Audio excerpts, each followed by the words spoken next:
అలాగే YouTuber camera ముందు నటించాలి. ఎలా అంటే కంటెంట్ చెప్పేటప్పుడు హుషారుగా నటించాలి, ఇంట్రెస్ట్‌గా నటించాలి. అప్పుడే బావుంటుంది. మరి ఎలా అంటే ఉదాహరణకు మనం ఒక సినిమా చూస్తాం. మొదటి రోజు చూస్తాం. కానీ రెండోసారి చూస్తాం. ఆ సినిమాని చూడం. మూడోసారి అసలే చూడం. వందోసారి చూడమంటే ఫ్రీగా కూడా చూడం. 100 సార్లు చూడమంటే ఇగ. కదా! ఒక్కసారే చూస్తాం. కానీ వందోసారి కూడా ఇంట్రెస్ట్‌గా చూస్తే ఎలా ఉంటది? అదిగో ఆ విధంగా మీకు ఇంట్రెస్ట్ లేని కంటెంట్ అయినా సరే, లవ్ టిప్సు ఇలాంటివి ఉంటాయి కదా! అవి మీకు ఇంట్రెస్ట్ లేకున్నా సరే ఇంట్రెస్ట్‌గా చెప్పాలి.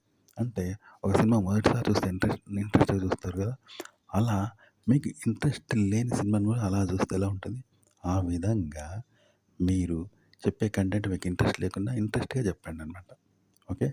అట్లనమాట. ఒక సినిమాని 100 సార్లు చూస్తే ఎవరికైనా ఇంట్రెస్ట్ ఉంటదా?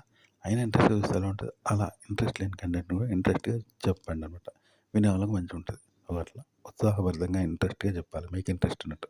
ఆసక్తిగా, ఓపికగా చెప్తే వినేవాళ్ళు చక్కగా వింటారనమాట. కాబట్టి మీరు చెప్పడం అనేది అంత గొప్పగా ఉండాలి.